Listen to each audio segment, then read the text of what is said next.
Meus amigos, minhas amigas, bem-vindos ao canal do Instituto de Economia da UFRJ. O meu nome é Ronaldo Bicário e esse é o programa Crise, os impactos da Covid-19. O tema nosso de hoje vai ser o setor elétrico e a pandemia. Para conversar com a gente sobre esse tema, a gente convidou o engenheiro Roberto de Araújo, que é diretor do Instituto Ilumina, e que é um dos especialistas mais respeitados no setor elétrico brasileiro. Então, convidamos o Roberto. Além de convidar o Roberto, nós convidamos o Gustavo Teixeira, que é economista, que é assessor do Coletivo Nacional dos Eletricitários, que também estuda o tema, que atualmente está começando o seu doutorado lá na Universidade Federal Fluminense, onde ele vai desenvolver o tema sobre a financiarização do setor de energia. Além do Gustavo, além do Roberto, nós convidamos a professora Clarice Ferraz, que faz parte do Grupo de Economia da Energia, do Instituto de Economia da UFRJ, é professora da Escola de Clínica da UFRJ e também é uma pesquisadora dessa área, hoje em dia focada justamente nas questões ligadas à transição energética, à introdução das energias renováveis. Então, são com essas pessoas que a gente vai discutir o tema. E antes da gente começar, eu gostaria de colocar duas questões que eu acho que são importantes. A primeira delas esse é um tema importante. O setor elétrico é um setor essencial para o desenvolvimento econômico, é essencial para o bem-estar e para o conforto da sociedade. E justamente em tempos de crise, em tempos de pandemia, essa essencialidade ela se torna maior, não só no sentido de ser fundamental garantir o abastecimento de energia elétrica e principalmente garantir o acesso da população à energia elétrica.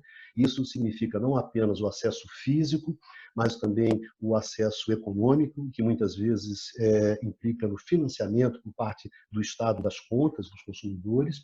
E, além disso, também é um setor muito importante quando a gente imagina a saída da crise, principalmente em função do potencial que ele tem como um setor de infraestrutura, de grandes investimentos, justamente para puxar a retomada da economia. Então, é um setor fundamental sobre esses dois aspectos.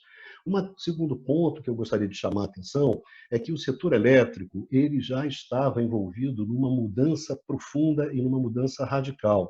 Ele já estava enfrentando grandes desafios, grandes desafios no caso do setor elétrico no mundo, que envolvia justamente a mudança da sua base de recursos naturais, mudança essa premida pela necessidade do enfrentamento da crise climática e do abandono dos combustíveis fósseis pela substituição desses combustíveis fósseis pelos combustíveis renováveis. Uma mudança radical, uma mudança em termos tecnológicos, em termos econômicos, em termos regulatórios, uma mudança extremamente difícil, sem dúvida a maior mudança, ou a mudança mais radical do setor elétrico desde a sua criação lá no final do século XIX. Quando a gente olha para o Brasil, evidentemente o setor elétrico brasileiro também estava envolvido nessa grande transição, o setor elétrico brasileiro não é um setor à parte, e sendo que no nosso caso nós tínhamos um agravante que era justamente a exaustão do nosso modelo hidrelétrico, aqueles mecanismos que foram fundamentais ao longo de toda a nossa história do setor elétrico para justamente desenvolver o aproveitamento do nosso potencial hidráulico. Esses mecanismos, por várias razões, foram se exaurindo, então colocou-se também para o Brasil esse grande desafio também da mudança da sua base de recursos naturais a serem usados no setor elétrico.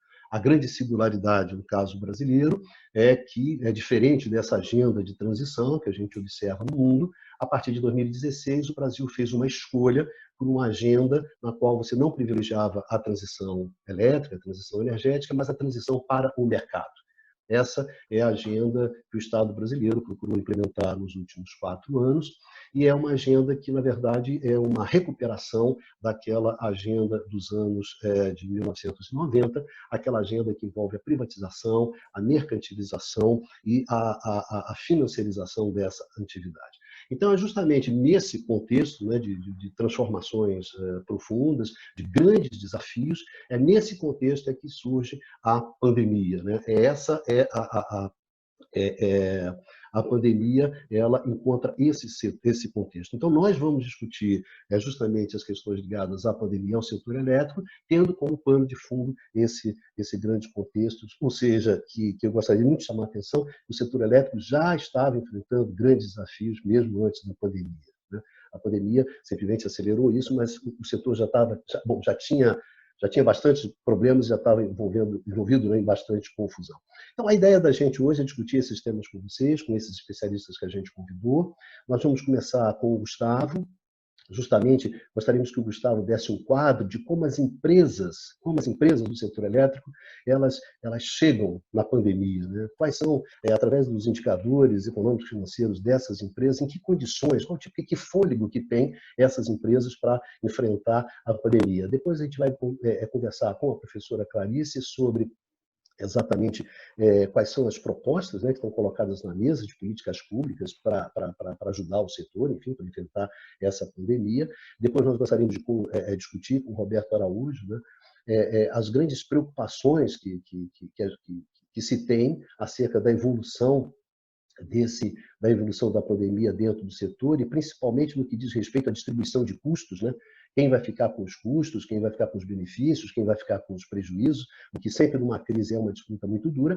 E para finalizar, a gente gostaria de discutir um pouco sobre como a gente está vendo as perspectivas em relação ao futuro desse grande movimento de transição que parece que o setor estava atravessa e provavelmente vai continuar a atravessar. Então, para começar, eu gostaria um pouco que o Gustavo conversasse com a gente falando justamente sobre as condições em que as empresas elétricas estão nesse exato momento, qual o fôlego que elas têm, enfim. Ok, obrigado, Ronaldo. É um prazer estar participando aqui dessa conversa, esse debate com os colegas para o Instituto de Economia. Acho que é um tema muito relevante, né, que vai nos envolver aí por meses à frente. A gente tem um cenário bastante difícil, é preciso ter muita tranquilidade e paciência para observar, né, os diferentes elementos que estão por trás aí dessa crise no Brasil. Bom, no caso do setor elétrico, né, a gente vem estudando já há alguns anos, é um setor que tem aí um elevado grau de lucratividade, de distribuição de dividendos. Historicamente, um levantamento da Economática da consultoria economática, mostra que o setor ele fica em segundo, terceiro lugar entre o setor mais lucrativo no Brasil e o setor que mais distribui dividendos, então perde só para o setor bancário. Acho que esse é um aspecto importante a destacar. Essa série da Economática mostra que nos últimos 12 anos, em valores nominais, o setor elétrico, as empresas do setor elétrico distribuíram mais de 140 bilhões de dividendos, ou seja, é um setor que tem uma elevada rentabilidade, né? E a gente tem aí uma característica bastante similar dos grupos que atuam no setor. Então, com base nessas informações, né, de lucratividade, desempenho das empresas, eu fiz um levantamento a pedido do Coletivo Nacional dos Eletricitários, que aborda aí o resultado consolidado de 10 grandes grupos do setor elétrico em 2019. Então, esse levantamento reflete mais ou menos, né, cerca aí aproximadamente de 55% do segmento de geração, 70% do segmento de transmissão e 75% das empresas de distribuição, ou seja, um retrato aí dos grupos que controlam tanto concessionárias do segmento de geração, transmissão ou distribuição. Bom, o resultado desses grupos vai na linha do que a gente vê aí das informações. O resultado consolidado chegou a 30 bilhões de reais, o lucro dessas empresas, né? E o montante de dividendos previsto para o pagamento em 2020 é da ordem de 10,5 bilhões de reais. É importante destacar a composição acionária desses grupos. Acho que esse é um aspecto relevante quando a gente está considerando aí os impactos da pandemia. Então, assim, de forma bem sucinta, né, como é que essas grandes companhias estão estruturadas, né? Elas são corporações que controlam diversas empresas, que atuam a nível nacional e a nível internacional, são transnacionais, que têm uma participação importante não só no Brasil, mas em diversos países, né? E a gente observa que, na sua composição acionária, existe uma participação expressiva de investidores institucionais, sejam eles estatais ou privados. Então, um exemplo aí de investidor institucional que tem uma participação grande nas companhias que operam o setor elétrico brasileiro é a maior gestora de ativos do mundo, a BlackRock, que participa aí de 4 desses 10 grupos que a gente fez o levantamento, né? No caso dos investidores institucionais, os estados nacionais participam do controle, né, da composição acionária dessas companhias, tanto através de participação direta dos governos, ministérios, quanto por meio de fundos públicos, fundos soberanos. A gente tem aí um conjunto de fundos soberanos que tem participação nessas companhias, ou também via empresas estatais, né? Um caso emblemático por exemplo, aqui no Brasil, é a State Grid, que é a empresa estatal chinesa e que controla a CPFL, né? Uma empresa brasileira que foi privatizada na década de 90 e hoje, então, é controlada por uma empresa estatal chinesa, que é a State Grid, que, além desse controle da CPFL, atua no setor elétrico, no segmento de transmissão, mais fortemente, tem parcerias com outras empresas. Então, esse é um aspecto importante para mostrar, vamos dizer assim, a estrutura desses acionistas, a capacidade que esses acionistas têm em lidar com esse momento, pelo menos essa fase mais aguda da pandemia. Bom, então, destacar aqui o resultado desses grupos, o que chama a atenção? Desses 10 grupos, o destaque é a Eletrobras, uma empresa estatal, a maior empresa de energia elétrica da América Latina. Em 2018 já tinha sido destaque, em 2019 foi novamente o destaque dessas empresas no setor. Ela obteve um lucro de 10,5 bilhões de reais em 2019.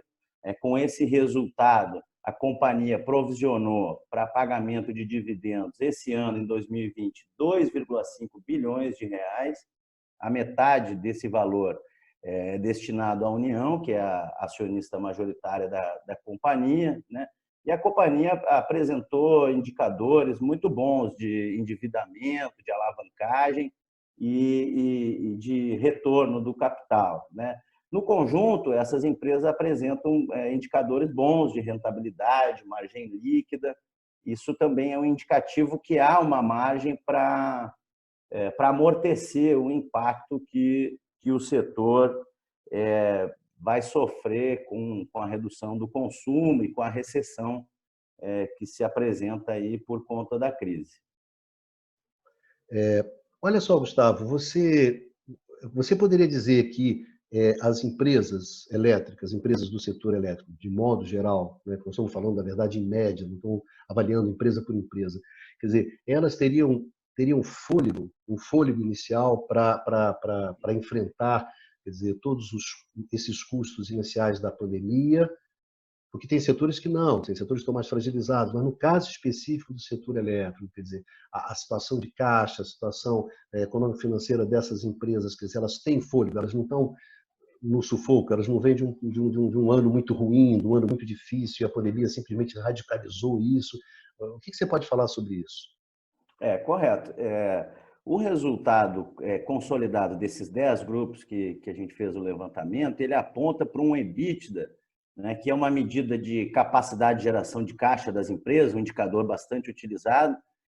O total do EBITDA desses grupos alcançou 55 bilhões, ou seja, é uma margem aí bastante significativa para lidar com a fase, pelo menos essa fase inicial da crise. E tem a questão também, como eu mencionei, dos dividendos, né? Esses grupos provisionaram aí a soma desses grupos, provisionou 10,5 bilhões para pagamento de dividendos esse ano. Então, a simples iniciativa de se suspender ou adiar o pagamento desses dividendos, né, somado com esse indicador, o EBITDA, que é um indicador de capacidade de geração de caixa, já traria um conforto para as empresas do setor acomodarem algum problema de caixa, algum problema de liquidez eventual agora nesse início mais forte da pandemia. Gustavo, você tem algum tipo de informação que diz respeito à relação desse dividendo com investimento? Quer dizer, quanto estava indo para dividendo, quanto que eles estavam planejando investir? Isso é uma relação interessante, né, Ronaldo, que a gente observa, de um lado, o quanto que as companhias gastam no setor, né, o investimento é um gasto no setor para melhorar a qualidade, ampliar a oferta, e, por outro lado, a remuneração dos acionistas dessas empresas. Então, em 2019, esses grupos analisados, esses 10 grupos, eles somaram cerca de 25 bilhões em investimentos. E o valor pago em 2019 de dividendos foi da ordem de 13 bilhões, ou seja, a metade. Então, no ano de 19, esses grupos distribuíram 13 bilhões em dividendos e fizeram investimento da ordem de 25 bilhões. Eu acho que é interessante que a gente tenha em mente, né, nessa discussão sobre os impactos da pandemia, sobre o setor elétrico, sobre o tipo de política pública, né, de política setorial que você vai implementar em apoio a esse setor. Eu acho que é importante guardar essa ideia de que, na verdade, as empresas do setor elétrico, em média, elas vinham de um bom desempenho, né? Elas vinham de um bom desempenho em termos econômicos e financeiros, então elas têm, de uma certa maneira, um certo fôlego, uma certa margem para enfrentar quer dizer, o desafio e todos os impactos negativos associados à pandemia, né? A gente não está falando que você não tem que ter nenhum tipo de apoio, mas a gente está falando que aqui há que se contrabalançar isso, há que se pesar isso, e não são empresas que estão na draga, né? Elas não estão ferradas, elas não estão lascadas, então precisam, não, elas têm uma margem, elas vinham bem, mesmo se a gente considera que, em termos econômicos, os últimos anos o Brasil não bombou, não é isso? Nós não estávamos bombando, mas essas empresas elas estavam tendo bons desempenhos. Quer dizer, uma questão que surge na discussão, e não só aqui no Brasil, mas que surge no mundo inteiro, quando você tem desenhado uma crise como essa, é o tipo de política pública que você vai desenvolver para o setor, não é isso? Então, como esses setores são fortemente atingidos pela crise, queda de receitas, etc., quer dizer, queda de rentabilidade, enfim, as empresas ficam... A pandemia ela fragiliza as empresas, evidentemente que no caso do setor elétrico isso também acontece, no caso de um setor que é essencial, não é isso? Onde uma parte desse setor, o equilíbrio financeiro é garantido por contratos regulatórios, inclusive, não é isso? Então, quando se discute isso, você começa a pensar, bom, mas então como é que vai se desenhar as políticas públicas para esse setor? Então, a gente pediu para a Clarice para fazer um levantamento e apresentar para a gente quais são os traços, né, gerais dessas ajudas, dessas políticas que estão sendo imaginadas para apoiar o setor elétrico durante a crise, né? E também os consumidores, enfim, os agentes do setor, né, geral, tanto na parte da oferta quanto na parte da demanda. Por favor, Clarice. Tá. Não, a gente vê assim, vou botar para a gente fazer um enquadramento, acho que a gente podia separar, né? Tem a questão emergencial de curtíssimo prazo, esses meses enquanto a gente está vivendo a própria pandemia, depois vem questões meio de médio prazo e depois mais de longo prazo. Na verdade, o que a gente viu agora nesse primeiro momento foi poucas ações e, sobretudo, para atender essas medidas de curtíssimo prazo. Foi basicamente, né, o governo assumir o pagamento da tarifa social, né, as pessoas de baixa renda que tinham já a tarifa bastante subsidiada, então durante 3 meses, na verdade, elas nem vão pagar.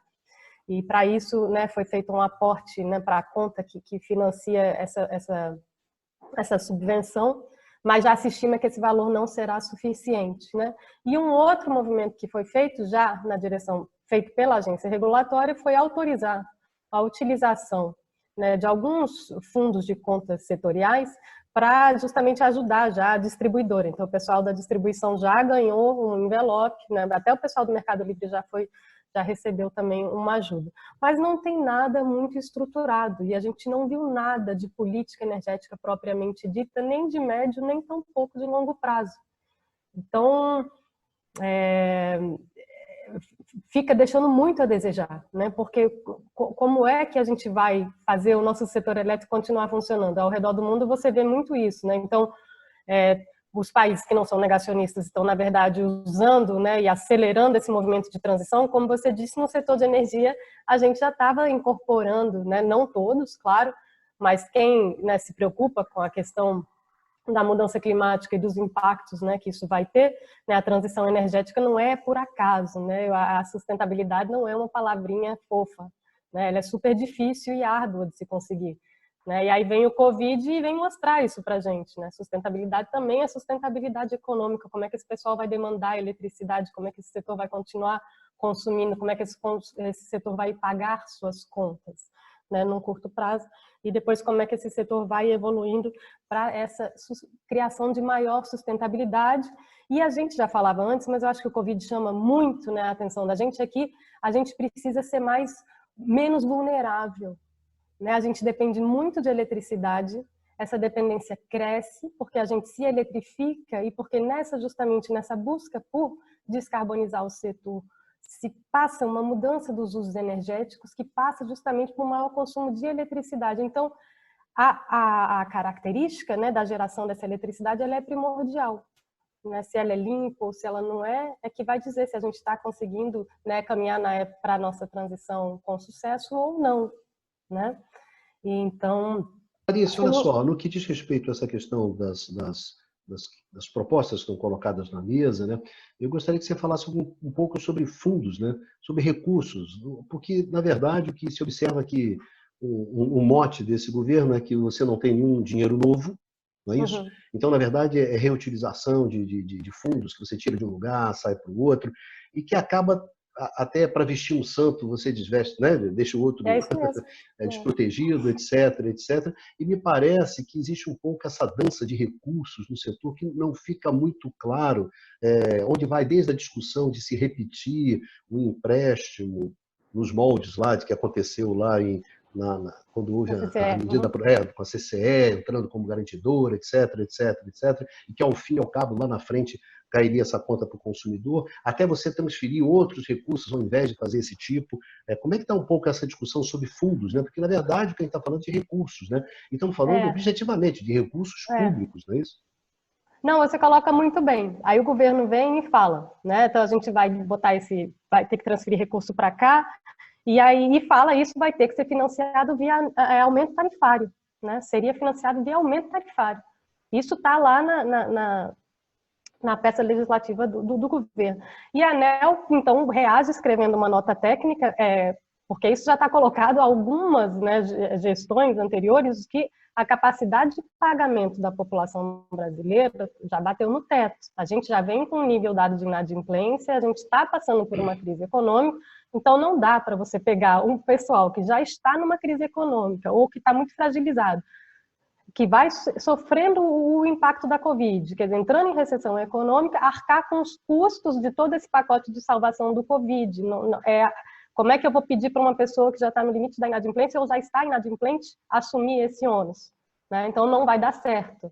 Né? Você vai fazer explodir a inadimplência ou vai causar muita pobreza energética, com todos os impactos sociais e econômicos que a gente conhece. Não vai ter eletricidade que a gente quer, na quantidade que a gente quer. Aí, o que vem o regulador falando? Não, mas espera aí, vamos buscar o que tem aqui sobrando para a gente tentar reduzir, amortecer esse impacto tarifário, né? Porque esse cobertor vai ser muito grande. Né? Como é que a gente vai fazer? Aí, a nota técnica da ANEEL basicamente olha, sobrou um pouco de dinheiro lá da conta das bandeiras tarifárias, tem encargo, né, de serviço, tem um encargo de energia de reserva, então eles vão levantando onde é que a gente pode ir buscando, entendeu? Mas não tem nada, né, assim, de muito expressivo. Isso vai colaborar. Inclusive, se a gente for, né, esses números que o Gustavo falou são muito mais importantes do que o dinheiro que resta nesses fundos aí setoriais, né? Se esses dividendos, por exemplo, fossem utilizados, né, para justamente colaborar com o amortecimento desse aumento tarifário, certamente a gente veria uma redução da inadimplência depois. Você distribui dividendo 10 bilhões hoje, isso vai fazer um impacto na tarifa e isso vai aumentar a inadimplência amanhã, né, gerando novamente um desequilíbrio econômico-financeiro que pode, ou o governo entra ou as empresas não vão bem. Então, quer dizer, é uma corrida para o precipício, né? Então, Mas tem uma questão que a gente observa, que é o seguinte, ou pelo menos que a gente observa nas manifestações, tanto dos agentes do setor elétrico quanto das autoridades. Eu gostaria de perguntar isso ao Roberto, que é o sentimento de que, olha, o setor elétrico ele não tem problema nenhum, nós tínhamos uma agenda e, na verdade, isso aqui é apenas uma interrupção temporária dessa agenda, que a partir do momento em que você passar a pandemia, nós retomamos a essa agenda e, na verdade, todos esses problemas são completamente exógenos, então o setor elétrico brasileiro vinha bem, nós estávamos no caminho certo, estava tudo tranquilo, etc, etc. Eu gostaria de colocar um pouco o Roberto, já que o Roberto tem uma crítica histórica, vem discutindo isso nas páginas do Ilumina, no canal Ilumina, a exaustão, justamente questionando um pouco essa, olha, está tudo bem, está tudo tranquilo, o setor está bem, enquanto, na verdade, existe uma série de problemas, e alguns problemas que não são transparentes, são confusos. Roberto, é porque o setor tem tido esse comportamento, né? Todas essas lives que a gente está vendo, de várias empresas, consultoria, todo mundo, não, está tudo tranquilo, isso é apenas uma interrupção passageira, nós estamos no caminho certo, isso aí é de fora, o setor está bem, patatá, e a gente precisa de uma graninha para passar, etc, etc. Roberto, gostaria que você falasse um pouco sobre essa naturalização dos problemas do setor elétrico, parece que ficou natural, uma série de coisas. Não, tudo bem, isso aí está tudo bem. Olha só, nós do setor, uma das coisas mais difíceis para a gente é explicar a singularidade do setor elétrico brasileiro. Não existe nenhum sistema no mundo parecido com o sistema brasileiro. O mais parecido de todos é o Canadá, que tem predominância de hidráulicas, e também grandes reservatórios. Mas, por exemplo, a Hydro-Québec, né, que seria uma semelhante a Furnas, por exemplo, ela é uma empresa verticalizada de cima a baixo, desde a usina, linha de transmissão e distribuição. Ou seja, essa modelagem de mercado lá não funciona. Funciona talvez com venda para os Estados Unidos. Eu queria fazer porque é um link com o que o Gustavo falou sobre essa lucratividade do setor. Ela não sai de graça, não. Uma das coisas que eu tenho tentado chamar a atenção, e o Domina tem tentado chamar a atenção, é tomar cuidado com comparações tarifárias feitas, por exemplo, pela distribuidora. Já apresentaram várias vezes fazer comparações tarifárias usando a taxa cambial. Claro, se o real está valorizado, você fica com uma tarifa baixa. Se o real desvaloriza, sua tarifa sobe. Então, qual é o critério para se dizer se a tarifa brasileira é cara ou barata? Existe uma metodologia chamada paridade de poder de compra, que é feita, não é anualmente, mas em alguns anos a Agência Nacional de Energia faz essa análise. E a última que ela fez foi em 2017, de 2017 para cá. Nós tivemos mais aumento tarifário, portanto, não é uma situação ruim de 2017 e agora é boa. A tarifa brasileira, por incrível que pareça, ela é a terceira tarifa mais cara do mundo. A paridade de poder de compra, em vez de comparar pelo câmbio, ela compara por uma cesta de produtos. É como se você tivesse um país que só comesse feijão. Então, quanto é que custa 1 megawatt-hora em termos de feijão? Aí você compara esse produto com o preço do quilowatt-hora. E o Brasil é o terceiro colocado, que é uma coisa bizarra, porque na mesma tabela, inclusive isso está na página de Ilumina, tem uma comparação com o Canadá. O Canadá é simplesmente paga a metade do Brasil. A metade do Brasil. A Noruega também. preço muito mais barato. O que é difícil explicar para o brasileiro é o seguinte, é que nós temos um sistema onde, quando há sobra de energia, e eu vou explicar depois o que é sobra de energia, existe um nicho que captura essa vantagem. Ou seja, nós temos consumidores de energia no mercado regulado, que é o mercado das distribuidoras, basicamente pequenas indústrias, o comércio, pequeno comércio, o grande comércio, a grande indústria e uma figura nova, né? Os comercializadores, eles estão no Mercado Livre. No Mercado Livre, para você estar no Mercado Livre, você precisa ter uma carga muito grande. Portanto, um pequeno industrial, uma pequena loja não pode participar. E quando o sistema brasileiro funciona, o modelo brasileiro funciona, ele faz uma associação do preço de curto prazo à visão que o operador nacional do sistema tem. Então, se o operador nacional do sistema olha para os reservatórios dele e diz que o estoque dele está alto, ele diz que o custo marginal de operação está baixo. Infelizmente, no modelo brasileiro, chamado preço de liquidação de diferença, que é uma referência do Mercado Livre, ele é praticamente igual ao custo marginal de operação. Então, o que acontece é que, quando há uma sobra de energia, o Mercado Livre se aproveita muito. Ele, na verdade, ele passa a especular sobre as possíveis variações de afluências e assim por diante. Quem assistiu já, por exemplo, uma audiência do Operador Nacional do Sistema, quando faz o plano mensal de operação, você vê a plateia está toda composta de comercializadores e eles querem saber sobre o modelo de previsão de afluência, porque a visão deles é a visão de curto prazo. São culpados disso? Não. O modelo ele praticamente tem um viés de preço baixo. Porque é evidente, se você tem uma grande parte da sua energia de reservatórios que depende de uma hidrologia tropical, você tem que ser um pouco pessimista. Sendo pessimista, para não causar um racionamento, o que acontece? Às vezes você tem mais energia do que você necessita. Então você tem mais reserva do que necessita. Então você tem um viés de preços baixos. Então é óbvio que o modelo funcionando dessa maneira, o mercado se aproveita. E aí vem essa questão do que vai acontecer agora.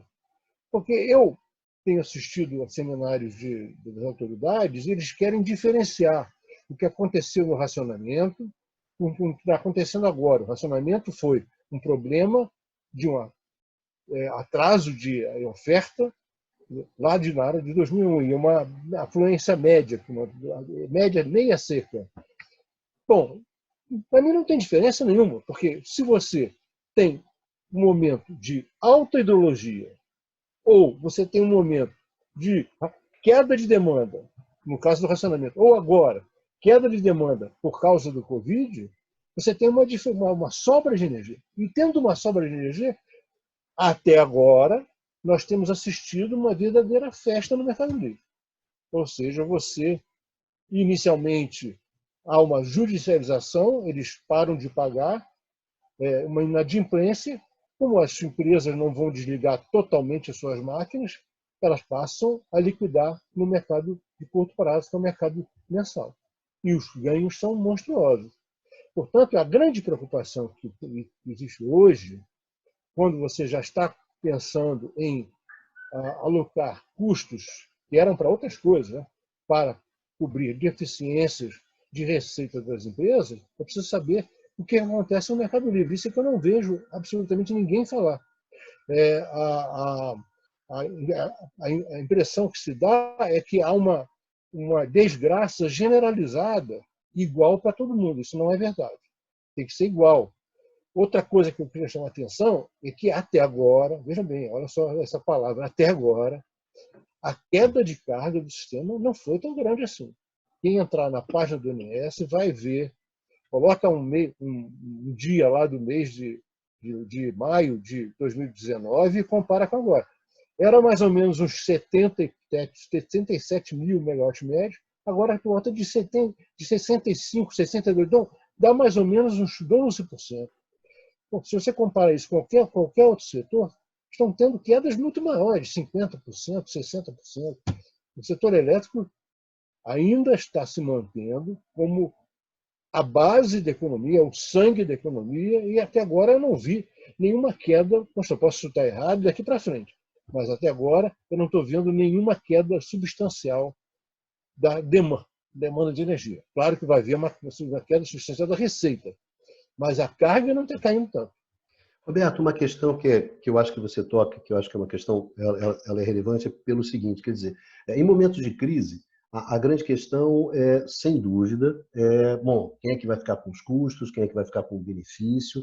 São momentos muito difíceis, são momentos em que a questão do sacrifício passa a pesar, enfim. E evidentemente que dentro desse contexto, o que acontece? Acontece que é relevante justamente essa distribuição de custos-benefícios, de ônus e de bônus que você tem dentro de um processo como esse.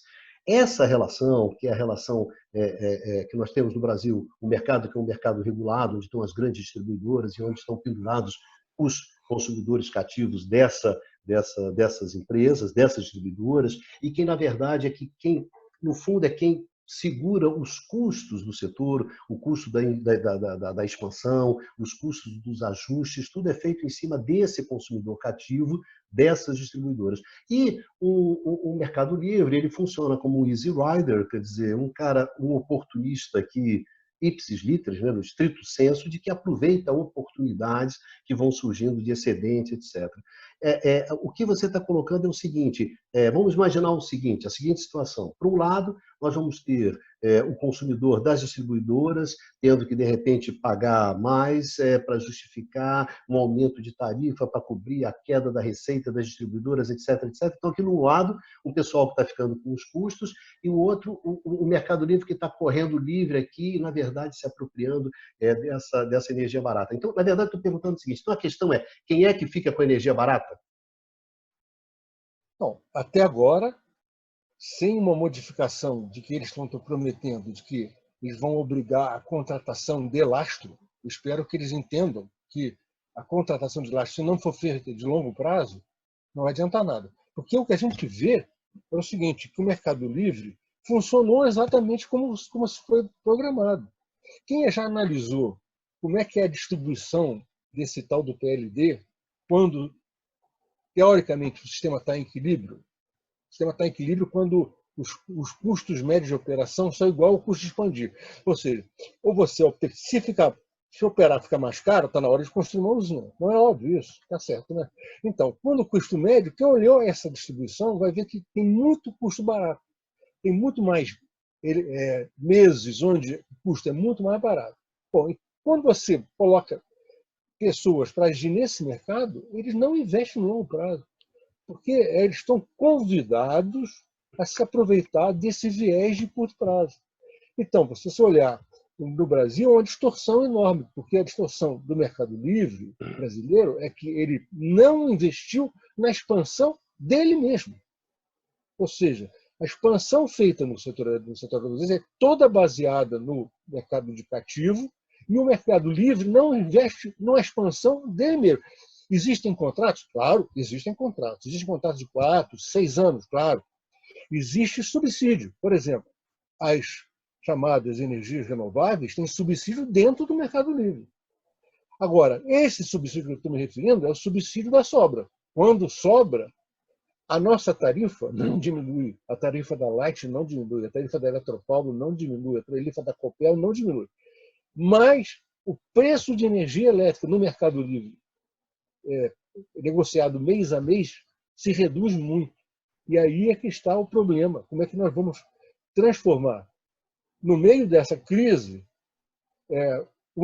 eles vão tendo outra vez esse incentivo, isso já aconteceu antes, e vamos implantar agora a contratação de longo prazo do lastro. Eu duvido que isso aconteça. Porque tem uma série de coisas que estavam sendo propostas, né?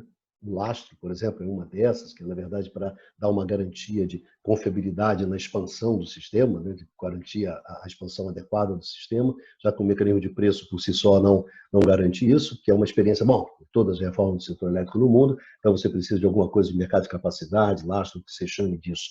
Mas eu acho que o seguinte, eu queria te perguntar o seguinte, por exemplo, Quando a gente olha para o que aconteceu em 2001, 2002, né, no racionamento, o que a gente tem é uma recuperação da carga, mas uma recuperação que vem muito mais abaixo do que vinha antes, né? Então você teve o racionamento, você caiu, mas você não voltou, você saiu lá, né, por baixo.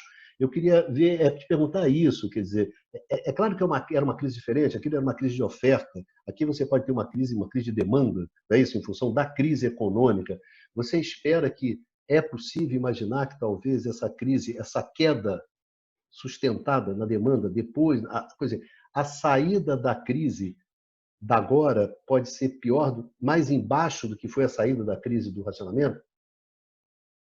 Bom, se eles aplicarem a receita que foi aplicada em 2001, o Gustavo está aí para confirmar. O Diese fez um estudo, mostrou que, como houve a recém-privatização das distribuidoras, houve a reclamação do equilíbrio econômico-financeiro das distribuidoras.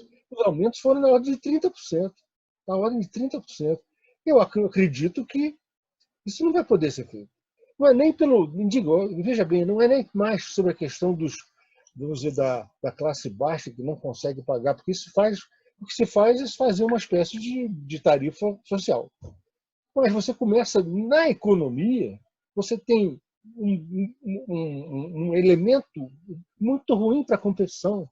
Você tem um preço de energia caríssimo.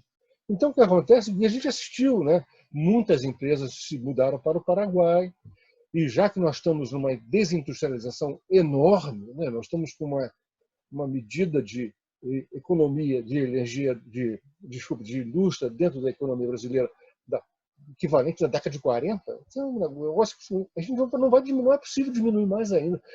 Ou seja, se a gente mantiver a mesma receita que foi aplicada em 2001, nós vamos caminhar para um verdadeiro caos. Um verdadeiro caos. Equilibrar economicamente financeiro das distribuidoras sem olhar o que está acontecendo nos outros nichos de mercado, isso aí realmente é assinar fim do setor elétrico brasileiro. Porque o que tem sido sinalizado, né, até agora são duas coisas. Quando você pensa em termos de fundos de ajuda, você está pensando em realocação de fundos e de recursos, enfim, de dinheiro que você já tem dentro do setor rolando de uma maneira ou de outra. E se você tiver algum tipo de ajuda maior, via banco, crédito, assim, não sei bem como se configuraria isso numa situação extremamente de incerteza, né?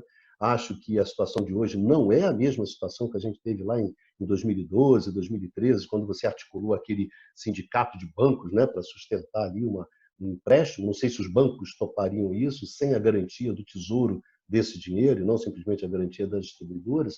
Então, a gente nota isso, quer dizer, a ideia de que você não tem nenhuma ajuda do Estado, né? O dinheiro já vem de fundos que já existem, ou, no caso, o consumidor, bom, empurra para ele que ele resolve isso, né? Mas eu acho interessante você chamar a atenção disso, né? Esse é um consumidor que não vai ser o mesmo consumidor que entrou na crise.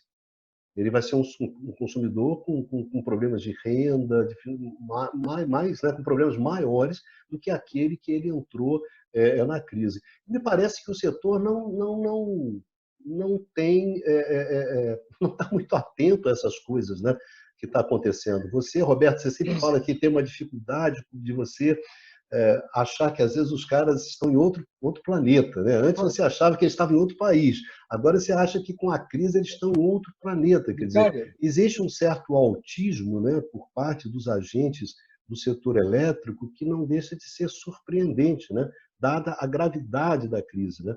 Todo mundo, não, isso aqui empurra para o consumidor, isso Mercado Livre. A pergunta que eu faço é, será que alguém acredita que você vai acelerar o processo de mercantilização, né, de ampliar o Mercado Livre, ou de você ampliar os mecanismos financeiros para gerir o risco elétrico no meio de uma pandemia como essa? Se eu botar até o Gustavo na roda, né, que estuda muito essa questão de financiarização do setor, quer dizer, num quadro como esse, né, de fragilização do mercado financeiro, de fragilização da economia, de fragilização do mercado, onde em tudo quanto é lugar do mundo os caras estão colocando a questão, olha, é importante a participação do Estado para evitar, na verdade, a catástrofe, para tentar criar situações para poder recuperar a economia.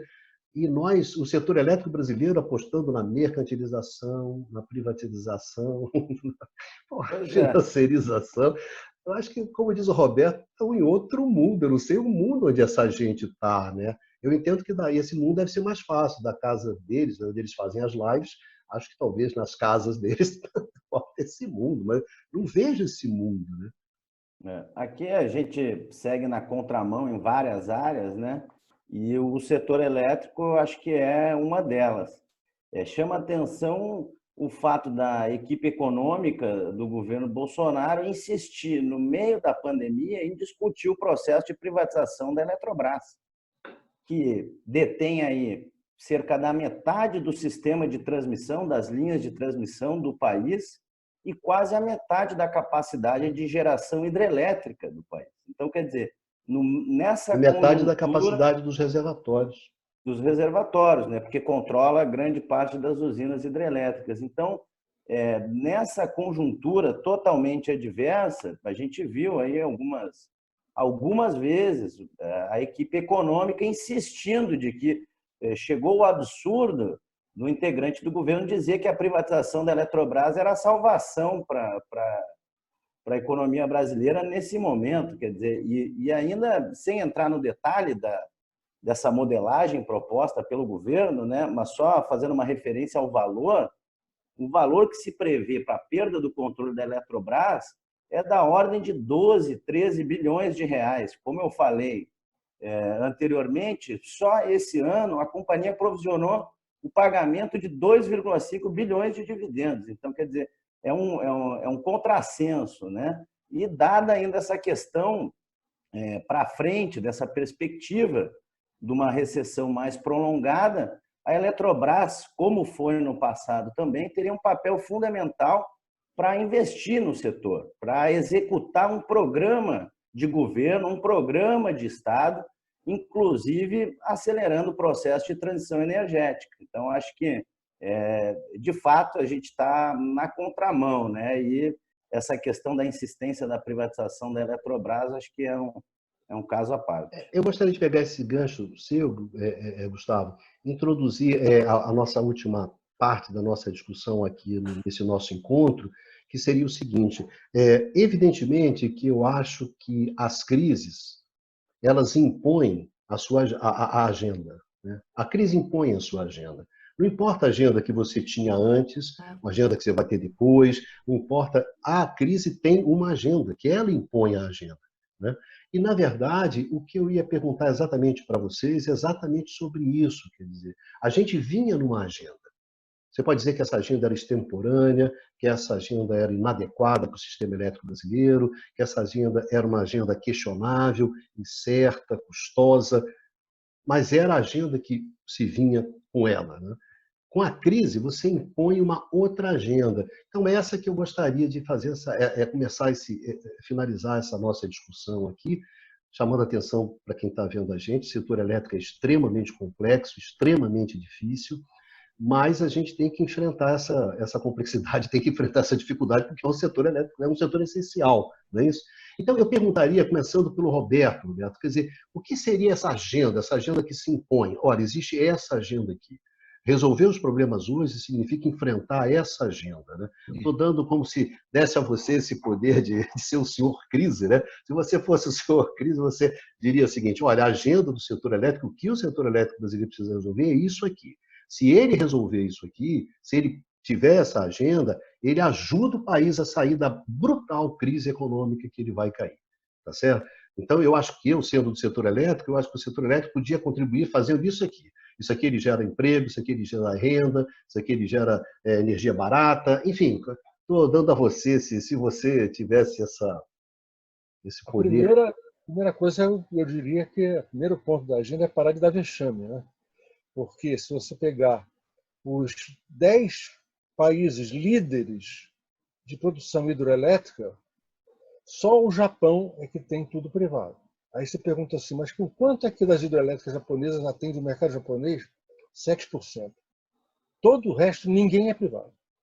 China, Canadá, Suécia, Rússia, Nova Zelândia, Venezuela, Nenhum deles. Então, eu acho que, quer dizer, o que o Brasil vai ensinar agora para eles? Que nós somos o único país líder de produção de eletricidade, vai ser tudo privado. A segunda questão é a seguinte: o que não falta é agenda para o setor elétrico. A gente não sabe exatamente, até hoje, não há um estudo sobre o efeito das solares e das eólicas numa escala maior sobre o reservatório, sobre o estoque. E olha, nós temos uma outra coisa que a gente não falou. A gente tem que lembrar o seguinte: há 4 anos que as afluências do sistema norte, do sistema sudeste e centro-oeste e do sistema nordeste estão abaixo da média. Aí o cara diz, não, mas Sobradinho está cheio. Sobradinho está cheio porque as eólicas estão atendendo grande parte da carga do Nordeste. E o Nordeste não tem muito como exportar energia. Então, nós estamos com vários problemas. Nós estamos com uma dúvida: será que o desmatamento que está ocorrendo na Amazônia está influenciando a ideologia do Sudeste? E aqui é gravíssimo, porque 70% da reserva do sistema está no Sudeste.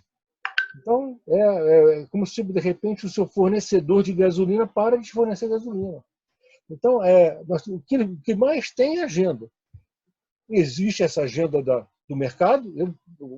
Por incrível que pareça, eu sou meio pessimista, porque se houver esse sinal de que o preço da energia elétrica do mercado cativo vai aumentar e a diminuição do limite para entrar no Mercado Livre, as pessoas vão para o Mercado Livre. Vão para o Mercado Livre, e se, por acaso, a queda de demanda não for suficiente para suprir essa queda das afluências, por exemplo, pode ser até que o preço aumente, aí eles se arrependam. Entendeu? Mas é uma inexperiência muito grande também, né? Porque são cargas menores que não têm essa experiência que eles têm lá. Eu acredito que muita gente vai entrar. Eu acredito que o Mercado Livre vai aumentar, por incrível que pareça. Há uma pergunta que haverá mercado livre para todo mundo, né? Essa que é a questão, ou pelo menos nessas condições que vigoram hoje no Mercado Livre, né? Essa que seria uma pergunta que não quer calar.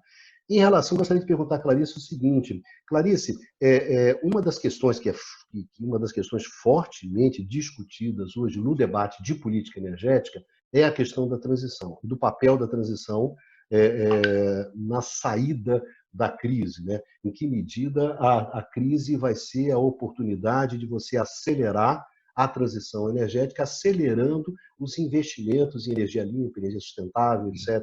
Esse é um debate muito forte que a gente vê na Europa. Isso significa gastos públicos, gente. Estou falando de gastos do Estado, fortemente puxando via energia limpa, via a transição, via descarbonização, o que você quiser chamar disso. Mas essa é uma discussão muito pesada. Você tem na Europa, você tem nos Estados Unidos, você tem um enfrentamento político em torno dessa questão, e evidentemente aqui no Brasil você não ouve coisa alguma, correto? Embora a gente deve ser sincero, se a gente ouvisse, a gente ia estranhar, né? Porque não há nada que leve a esse tipo de discussão qualificada, né? O que você tem é a discussão da velha agenda, da agenda para o mercado. Então, eu gostaria um pouco que você falasse desse tema, né? Que é um tema importante, que está colocado na discussão de política energética, dos setores na Europa, no mundo, inclusive na China, enfim. Qual vai ser o papel, né, que vai ter isso? Enfim, a gente vai postergar a transição, a gente vai acelerar a transição, e a importância disso em termos econômicos, né? Você é um economista, objetivamente, em termos de investimento, gasto, puxada da economia para frente. Não, em termos, falando logo enfim, pegando sua primeira pergunta, né? O que agora no curtíssimo prazo estão tendo essas duas ações?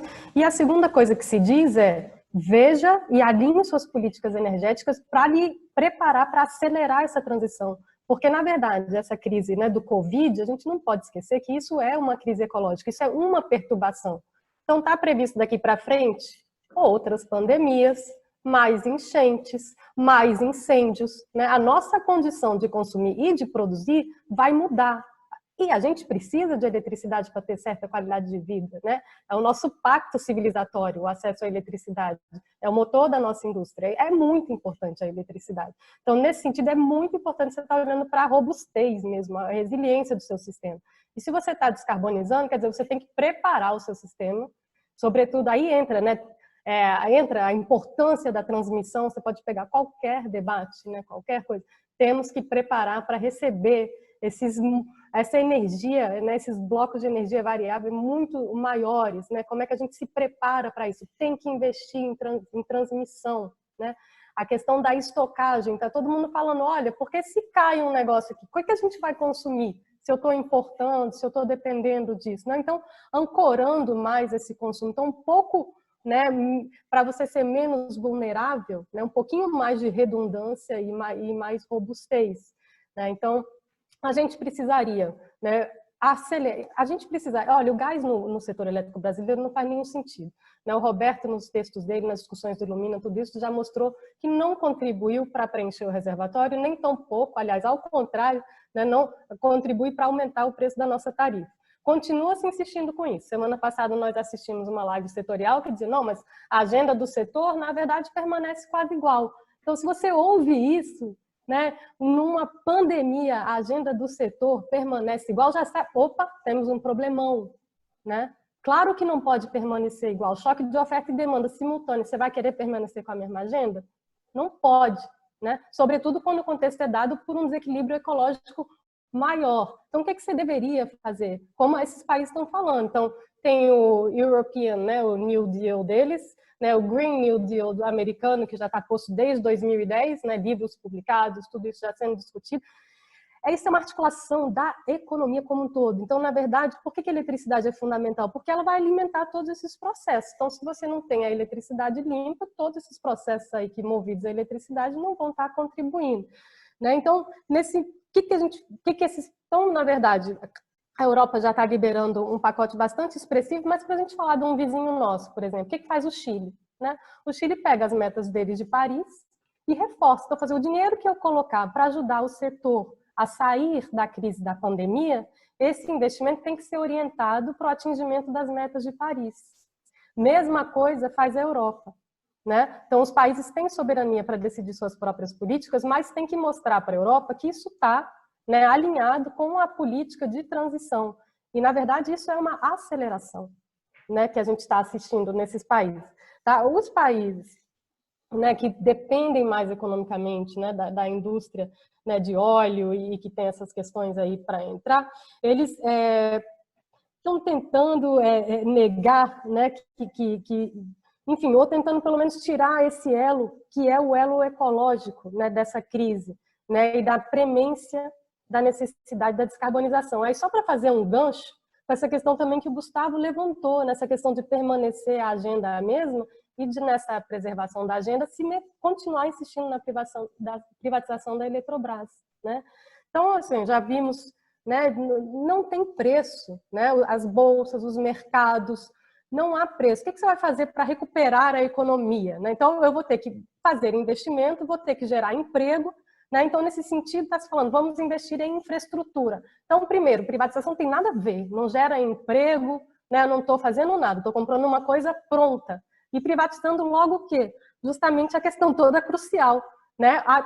As artérias, né? A transmissão e o reservatório, que vai ser justamente aquilo que vai dar a flexibilidade, que vai dar o respiro, que a gente vai poder modular para ir, né, recebendo essas energias renováveis intermitentes que a gente tem. Assim, agora, se o Brasil usa isso como gancho para acelerar a transmissão ou para acelerar a transição, a gente podia sair muito grande, na verdade. Você podia sair produzindo um aço limpo, você podia, né, tá industrializando com energia limpa as suas coisas. Isso está sendo olhado, né? E então essa questão agora da privatização, assim, é realmente muito chocante, né? Privatizar reservatório, privatizar a transmissão. Já era um absurdo, agora então, assim, não há argumento técnico que possa justificar tal medida. Assim, realmente esse tema merece debate sério e não há sustentação nessa proposta. Isso é para um pequeno equilíbrio fiscal. O preço vai ser bacia das almas, né, como se diz, porque está no meio de uma recessão. Como é que você vai vender um ativo desse num mercado que não está caindo muito, mas cair 10% é alguma coisa, né? E numa situação de crise que a gente não sabe ainda quais os desdobramentos, todo mundo é interconectado, né? Então a coisa pode muito se complicar. Então o Brasil está fazendo o que não deveria fazer, né, permanecendo numa agenda que já era inadequada e fingindo que não está acontecendo nada, né? Roberto, por favor. Clarice, o Roberto gostaria de Olha fazer um só, comentário. já que a gente entrou nesse negócio da Eletrobras, isso tudo está conectado. Na realidade, nós Tá. temos um sistema de transmissão conectando tudo. Você veja, a Eletrobras ela foi usada para consertar o modelo mercantil privado. Começou empurrando para a Eletrobras as distribuidoras do Norte, Piauí e Alagoas, sendo que a Eletrobras não tinha absolutamente nada a ver com distribuição, usando um fundo que era para reserva global de reversão para financiar. Depois, quando houve o racionamento, a Eletrobras foi descontratada, ela perdeu os contratos, apesar de ter os contratos mais baratos. E ela foi proibida de vender no Mercado Livre, para minimizar o prejuízo. Imagina, ela aguentou o prejuízo sozinha. Ou seja, o Mercado Livre se lambuzou de energia muito barata, que é energia gerada pelas usinas da Eletrobras. O Mercado Livre não investiu em expansão e aí inventou-se as sociedades de propósitos específicos para a Eletrobras. Numa situação onde ela já estava financeiramente mal, porque ela tinha um custo de capital muito mais alto que das outras empresas, ela teve que entrar em 178 sociedades de propósitos específicos para tentar alavancar investimento do setor privado. Mais uma vez. Depois, como a paulada final, a medida provisória 579, que, com métodos totalmente errados, retirou a receita. Não é nem questão de colocar preços baixos nas usinas da Eletrobras, é tirar essa receita da empresa. A administração da empresa ficou órfã da receita das usinas da Eletrobras. E outra com uma vantagem enorme, porque você reduziu a tarifa sem incomodar o setor privado. Ou seja, nunca houve alguém que perguntasse, mas, afinal de contas, por que é que nós temos tarifas tão caras no Brasil? Nunca houve um diagnóstico. Ao invés disso, se usou sempre a estatal para consertar os problemas. Então, eu, sinceramente, será que vem um capitalismo de Marte agora, que a gente não conhece, totalmente diferente? Ele não quer empréstimo do BNDES, ele não quer isenção fiscal, ele não quer parceria com o Seria da Eletrobras, né? ele só quer pagar imposto e investir. Isso é que está sendo vendido para a gente. Eu prefiro acreditar que Marte, por enquanto, não tem nada lá. Só o Paulo Guedes mesmo. Gustavo, eu gostaria de fazer a seguinte pergunta para você. Gustavo, uma das questões que se tem quando se discute a saída, é essa possibilidade, né? Primeiro, que o setor elétrico, esse setor de infraestrutura, né? Que esse setor ele puxe o investimento e ele puxe a recuperação da economia. Essa é uma questão. Depois, a segunda questão é a questão do conteúdo, né? Que esses investimentos eles tenham um conteúdo que privilegie as soluções que justamente contribuam para você aumentar a sustentabilidade e aumentar uma questão fundamental que a Clarice falou, que é a resiliência do seu sistema para aguentar os trancos que provavelmente virão de agora em diante. Todo mundo reconhece isso, né? Sustentabilidade, resiliência, capacidade de adaptação, acelerar a transição, etc, etc.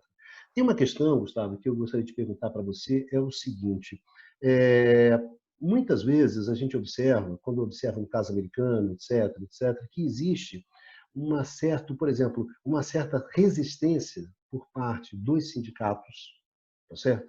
Uma resistência por parte dos sindicatos dos trabalhadores, que estão mais ligados a, digamos, às tecnologias tradicionais de geração, transmissão, etc., etc., e não consegue vislumbrar em que medida a transição pode ser uma fonte de geração de emprego, de geração de renda, de dinamismo, que a gente até observa em alguns estados americanos, como na Califórnia, os sindicatos são muito fortes, apoiam esse tipo de solução. Então, eu estou pedindo para você fazer aproveitar da sua situação um pouco para você ver como é que você vê essa questão de como é que essa saída ela pode ser uma saída que pode ter o apoio dos sindicatos, o apoio dos trabalhadores, que pode ser uma solução boa para eles também.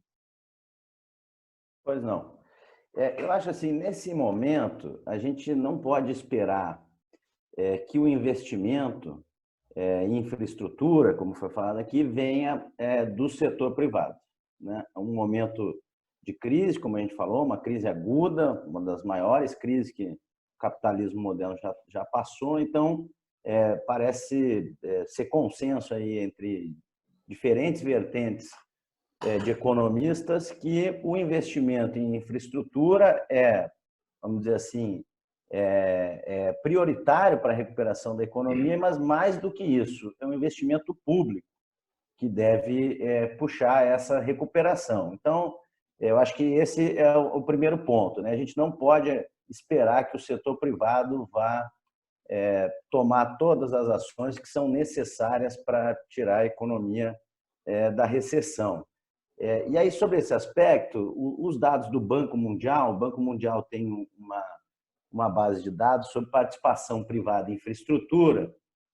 O banco monitora cerca de 170 países de renda média e renda baixa, tá? São países de renda média ou renda baixa. Estão lá os países do BRICS e o Brasil, então, inclusive. E esses dados já vinham mostrando, essa série já vinha mostrando que nos últimos anos o investimento privado em infraestrutura vinha caindo. Então, isso mesmo antes da crise, da pandemia, já havia uma tendência de queda da participação privada em infraestrutura, do investimento privado em infraestrutura nos países de renda média e baixa. Então, essa é uma questão importante, e o que a gente observa a partir desses dados é que muito do investimento feito nos últimos anos vai na linha do que a Clarice levantou, ele é investimento na compra de ativos já existentes, né? Então, quer dizer, a privatização, ainda mais nesse momento, ela concorre com novos investimentos. O que a gente precisa agora são de novos investimentos, né? Então, a privatização, nesse momento, ela está concorrendo com novos investimentos, porque ela significa a transferência do controle de ativos por parte do Estado para o setor privado, né? Essas grandes conglomerados, que, como eu falei anteriormente, tem aí entre os seus principais acionistas investidores institucionais, né? Sejam eles privados ou estatais. Então, então, acho que isso aponta um pouco que a saída a partir do investimento público, de um programa público de investimentos em infraestrutura. E, nesse aspecto, a Eletrobras tem total condição de coordenar, de liderar esse processo. A gente sabe, a Eletrobras construiu o Sistema Interligado Nacional, grande parte do Sistema Interligado Nacional. A Eletrobras, então, e os seus trabalhadores têm uma experiência enorme com relação ao setor. A gente tem o Centro de Pesquisas, o CEPEL, que tem aí uma participação muito importante em pesquisa e desenvolvimento de novas tecnologias, que pode contribuir muito também para esse processo aí, essa retomada de investimentos. Então, tem que ser um investimento direcionado, né, como a Clarice levantou, que, inclusive, trate de contrapartidas, isso é muito importante. A gente precisa agora delinear aí, um caminho e objetivos a serem alcançados, isso é muito relevante. A gente não pode fazer, né, como o Roberto fala, criar mais um mecanismo para esconder os problemas que o setor elétrico brasileiro tem. Pelo contrário, a gente tem que ir no sentido de ir solucionando, resolvendo esses problemas. Então, tem que ser transparente, o programa tem que ser transparente, um programa, uma política energética transparente, clara, né, que gere incentivos. E aí, nesse aspecto, eu acho que a Eletrobras tem capacidade e, pelo seu tamanho e sua experiência, tem total condição de tocar essa política. No que diz respeito aos sindicatos, os sindicatos que representam os trabalhadores do setor elétrico nacional, eu tive a oportunidade de assessorar a Federação Nacional dos Urbanitários, que representa os sindicatos tanto do setor elétrico quanto do setor de saneamento. Assessoro hoje o Coletivo Nacional dos Eletricitários, que representa os trabalhadores do sistema Eletrobras, são cerca de 13 mil trabalhadores. O que eu posso falar, Ronaldo, é que esses trabalhadores e os sindicatos, os representantes desses trabalhadores, têm total consciência do papel que a Eletrobras tem nesse processo de transição energética. A gente conversa bastante e discute muito essa mudança que o setor está passando, né? E aí isso aí envolve uma série de tecnologias e como toda mudança assusta, né? Assusta o setor e assusta aquelas pessoas, os trabalhadores profissionais da área, né? Mas em termos de consciência, eu acho que há um reconhecimento de que esse é um processo necessário, né? É necessário, e que a Eletrobras, por ser a maior empresa do Brasil, a maior empresa de energia elétrica também da América Latina, por sua experiência, tem capacidade de fazer os investimentos necessários e liderar esse processo de transição energética. Bom, eu gostaria de agradecer ao Roberto D'Araújo, à Clarice e ao Gustavo por terem ficado conosco aqui conversando sobre esse tema. Ele é um tema, como já falei, um tema complexo, um tema difícil, mas um tema muito rico, porque permite discutir uma série de questões econômicas, políticas, que são fundamentais dentro da sociedade. E eu acho, depois de mais de 30 anos estudando o setor elétrico, que no setor elétrico você encontra muito das sociedades, muito dos processos dos países, fica embutido na institucionalidade desse setor, na verdade, na maneira como cada sociedade lida com o seu setor elétrico, diz muito sobre essas sociedades. Então, acho que nós procuramos aqui trazer para vocês um pouco dessa discussão. Provavelmente a gente vai voltar com outros programas, né, discutindo sobre esse tema. Se vocês têm um interesse maior sobre o setor elétrico, vocês podem ir à página do Instituto Ilumina. Nós temos uma página onde tem uma série de documentos, textos e constantemente atualizadas sobre essa discussão do setor elétrico. Tem também o canal do Instituto de Ilumina, né, o canal Ilumina no YouTube, onde vocês podem encontrar também uma discussão sobre esse tema. Enfim, gostaria de agradecer muito a vocês e gostaria de agradecer muito aos nossos amigos e às nossas amigas que nos acompanharam até aqui nessa árdua discussão, como diz o Roberto, setor elétrico, sempre uma discussão árdua, e convidar vocês para os próximos programas da crise, né, onde o Instituto de Economia está fazendo uma série de programas sobre os impactos econômicos, sociais e políticos da Covid-19, e nos encontraremos no próximo programa aqui no canal do Instituto de Economia da UFRJ. Muito obrigado a todos.